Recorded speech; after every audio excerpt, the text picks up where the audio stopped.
حضرت خبیب رضی اللہ تعالیٰ کے قتل کے وقت نماز پڑھنا اور زید و عاصم رضی اللہ تعالیٰ کا قتل۔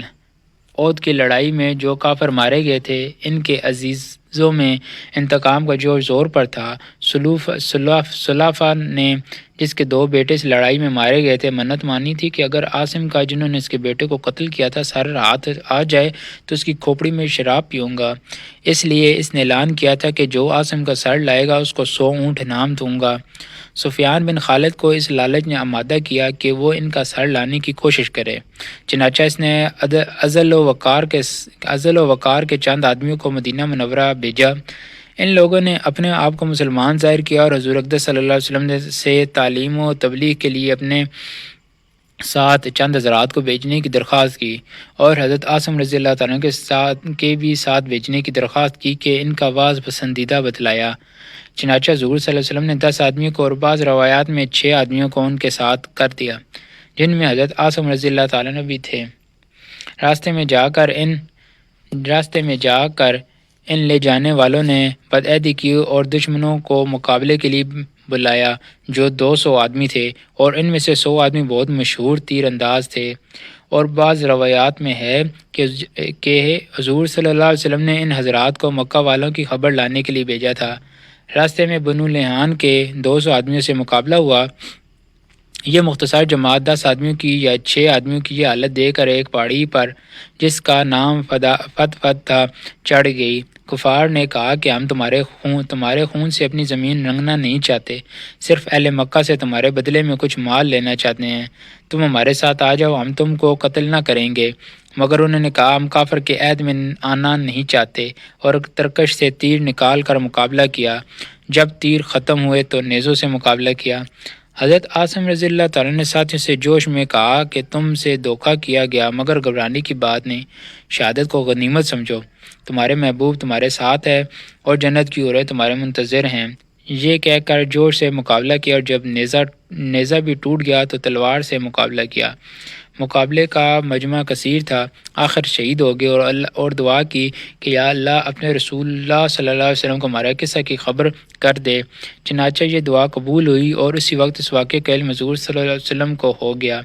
اور چونکہ عاصم رضی اللہ تعالیٰ نے یہ بھی سن چکے تھے کہ سلافہ نے میرے سر کی کھوپڑی میں شراب پینے کی منت مانی ہے، اس لیے مرتے وقت دعا کی یا اللہ میرا سر تیرے راستے میں کاٹا جا رہا ہے، تو ہی اس کا محافظ ہے۔ وہ دعا بھی قبول ہوئی، اور شہادت کے بعد جب کافروں نے سر کاٹنے کا ارادہ کیا تو اللہ تعالیٰ نے شہد کی مکھیوں کا اور بعض روایتوں میں بھیڑوں کا ایک خول بھیج دیا جنہوں نے ان کے بدن کو چاروں طرف سے گھیر لیا۔ کافروں کو خیال تھا کہ رات کے وقت جب یہ اڑ جائیں گی تو سر کاٹ لیں گے، مگر رات کو ایک بارش کی رو آئی اور ان کی لاش کو بہا کر لے گئی۔ اسی طرح 7 آدمی یا 3 آدمی شہید ہو گئے، غرض 3 باقی رہ گئے۔ حضرت خبیب رضی اللہ تعالیٰ عنہ اور زید بن دسنہ اور عبداللہ بن طارق رضی اللہ تعالیٰ عنہ، ان تینوں حضرات سے پھر انہوں نے عہد و پیمان کیا کہ تم نیچے آ جاؤ، ہم تم سے بدعہدی نہ کریں گے۔ یہ تینوں حضرات نیچے اتر آئے، اور نیچے اترنے پر کفار نے ان کی کمانوں کی تانت اتار کر ان کی مشقیں باندھیں۔ حضرت عبداللہ بن طارق رضی اللہ تعالیٰ نے فرمایا کہ یہ پہلی بدعہدی ہے، میں تمہارے ساتھ ہرگز نہ جاؤں گا، ان شہید ہونے والوں کا اقتداء ہی مجھے پسند ہے۔ انہوں نے زبردستی ان کو کھینچنا چاہا، مگر یہ نہ ٹلے تو ان لوگوں نے ان کو بھی شہید کر دیا۔ صرف 2 حضرات ان کے ساتھ رہے جن کو لے جا کر ان لوگوں نے مکہ والوں کے ہاتھ فروخت کر دیا۔ ایک زید بن دسنہ رضی اللہ تعالیٰ جن کو صفوان بن امیہ نے 50 اونٹ کے بدلے میں خریدا تاکہ اپنے باپ امیہ کے بدلے میں قتل کرے۔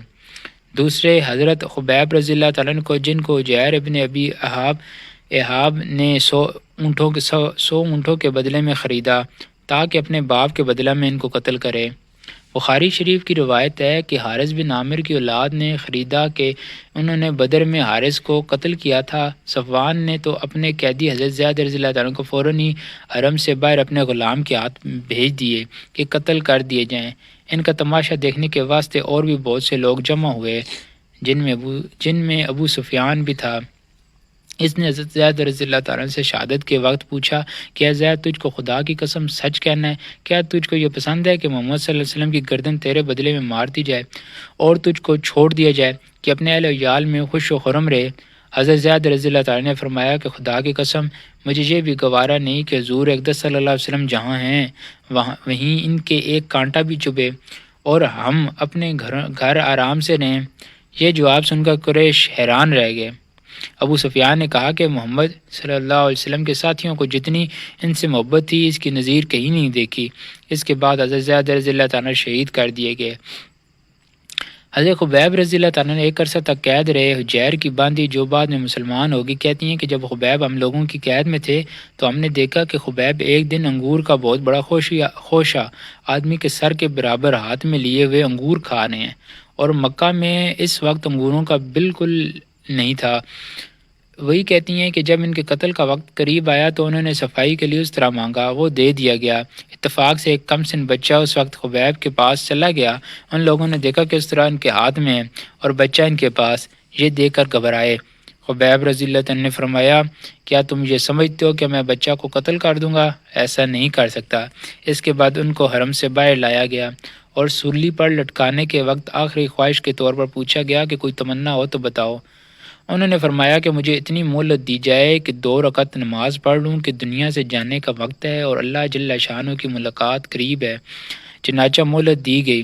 انہوں نے 2 رکعتیں نہایت اطمینان سے پڑھیں اور پھر فرمایا کہ اگر مجھے یہ خیال نہ ہوتا کہ تم لوگ یہ سمجھو کہ میں موت کے ڈر کی وجہ سے دیر کر ہوں تو 2 رکعت اور پڑھتا۔ اس کے بعد سولی پر لٹکا دیے گئے تو انہوں نے دعا کی، یا اللہ کوئی ایسا شخص نہیں ہے جو تیرے رسول پاک صلی اللہ علیہ وسلم تک میرا آخری سلام پہنچا دے۔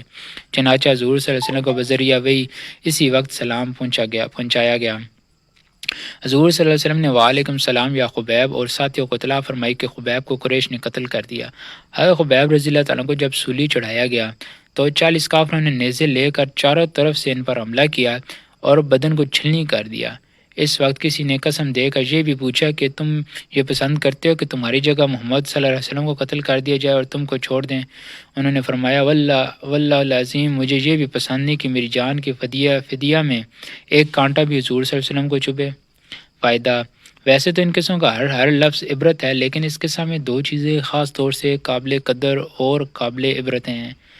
ان حضرات کی نبی کریم صلی اللہ علیہ وسلم کے ساتھ محبت و عشق کہ اپنی جان جائے اور اس کے بدلے میں اتنا لفظ کہنا بھی گوارا نہیں کہ حضور صلی اللہ علیہ وسلم کو کسی قسم کی تکلیف معمولی سی بھی پہنچ جائے، اس لیے کہ حضرت خبیب رضی اللہ تعالیٰ صرف زبان سے ہی کہلانا چاہتے تھے اور صرف زبان سے کہنا ہی تھا، ورنہ بدلہ میں حضور صلی اللہ علیہ وسلم کو تکلیف پہنچانے پر تو ان کفار کو بھی قدرت نہ تھی، بلکہ وہ لوگ خود ہی ہر وقت تکلیف پہنچانے کی کوشش میں رہتے تھے جس میں بدلہ بے بدلے سب برابر تھے۔